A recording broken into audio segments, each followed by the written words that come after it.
What if I told you you could double your ROI this MLB DFS season without making a single change to how you're building your lineups? There's a simple DFS strategy for contest selection that has been backtested and proven over seasons of DFS to maximize your profits. But the cost of getting this wrong is massive. Our backtests say that following poor contest selection principles doubles your risk of going broke over the course of the season, even for an otherwise profitable player. So, in this video, I'll show you how to avoid these common mistakes and optimize your contest selection strategy for maximum profits. Here's the problem. DFS GPPs are a high variance game. This means that the range of possible outcomes of what can happen on a slate is very wide, not just for the athletes, but for your DFS performance as well. When someone has a 10% ROI playing DFS, it does not mean they make 10% of their entry fees in profit on average. In fact, it's not even close. What this means is that over a long-term sample size, that player has made 10 cents on every dollar they've invested in DFS. But DFS tournaments are incredibly top-heavy. Most of your profits in these contests comes from high upside outlier lineups, placing in the top 1% or even the top 0.1% of your contests. And even for profitable players, that is something that is going to happen very rarely. As a DFS player, you can already probably relate to this, but most DFS players really don't know how insane this variance can get.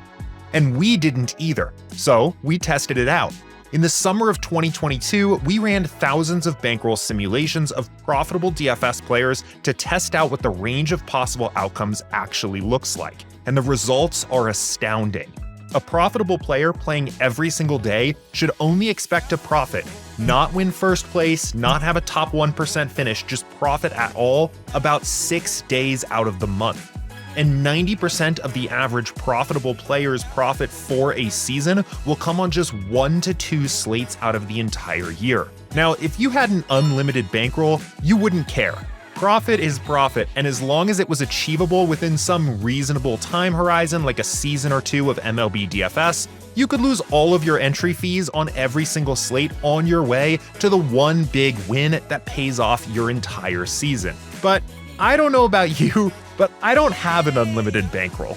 Knowing I have a 20% theoretical average ROI playing DFS does nothing for me if I go broke way before I ever had a chance to realize it. But on the other hand, I don't want to destroy my ROI just to reduce my variance. Playing safer lineups that cash 10 or 15 days out of the month instead of the average 6 might at first feel like you've lowered variance, and maybe you did, but you also cratered your EV, sacrificing any potential you had at taking first place in your contests. I don't want to go from a 20% ROI to a 2% ROI in the name of reducing variance. I want the lowest possible risk with the highest possible return.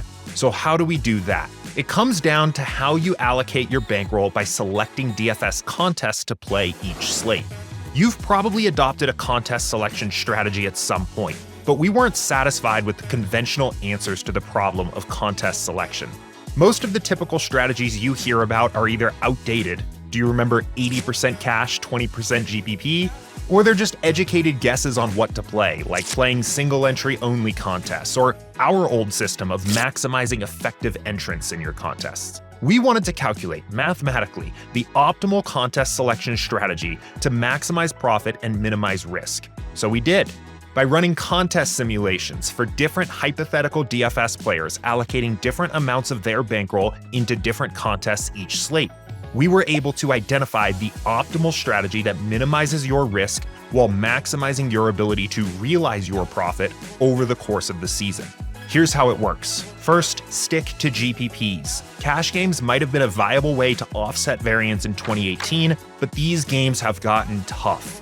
It's still possible to profit in cash games in 2024, but this is more of a way for players with very large bankrolls to get additional action down on a slate than a good use of your bankroll to reduce variance in 2024. Second, set a bankroll for the season and play 2.5 to 5% of your bankroll per slate.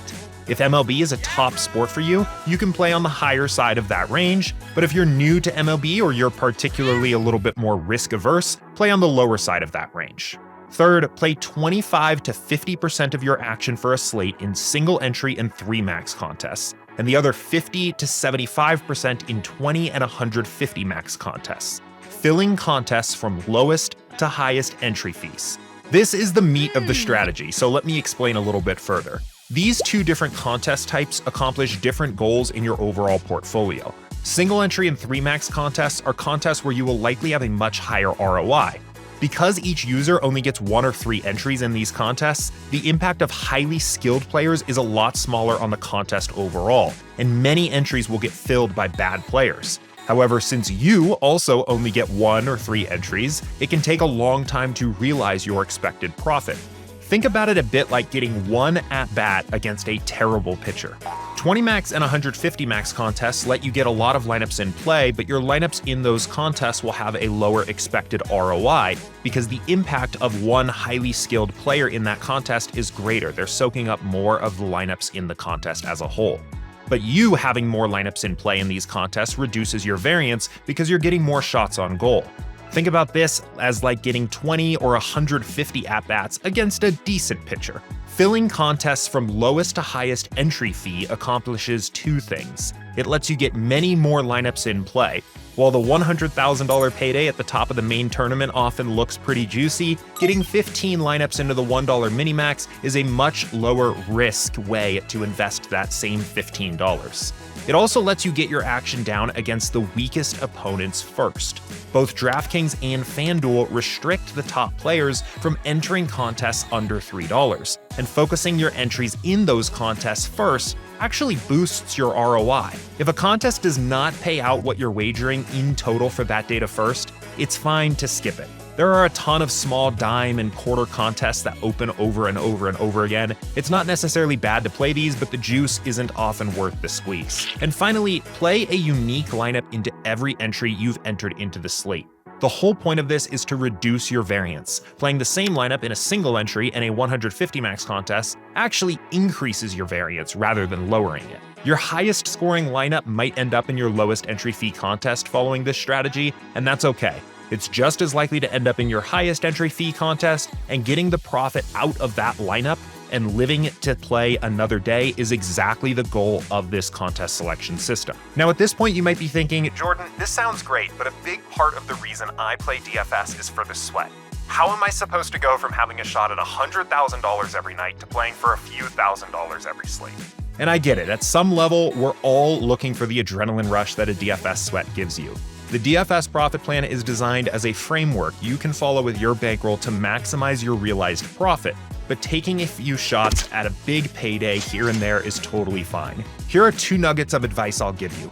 First, treat what you spend on the shots you're taking as entertainment expenses and only spend what you can afford to lose on those shots. Second, play to your strengths. Some DFS players excel in small fields, high stakes, single entry. Others are best in large field, flagship GPPs, and others still might be better suited to extremely top-heavy live finals qualifiers. Figure out your strong suits in your DFS play and focus the occasional shots you might take on those types of contests. I cannot stress enough how important this part of your game is. Managing variance with proper contest selection is the single most important thing you can do to improve your game this MLB season. But don't just take it from me. Spencer, aka Elusive Smoke, is a DFS pro that won $1 million playing NFL DFS. And you know what he said was the #1 thing most DFS players don't get right? They underestimate variance. Now, Spencer didn't just luck into $1 million. He strategized, he calculated, and most importantly, he understood something most players overlook: variance. Now it's your turn. Watch this video to learn how Spencer's insights could be the key to unlocking your DFS success. And subscribe to our channel to learn the most up-to-date strategies that could set you apart from other DFS players and dominate the competition. Thanks for watching, and I'll see you in the next video.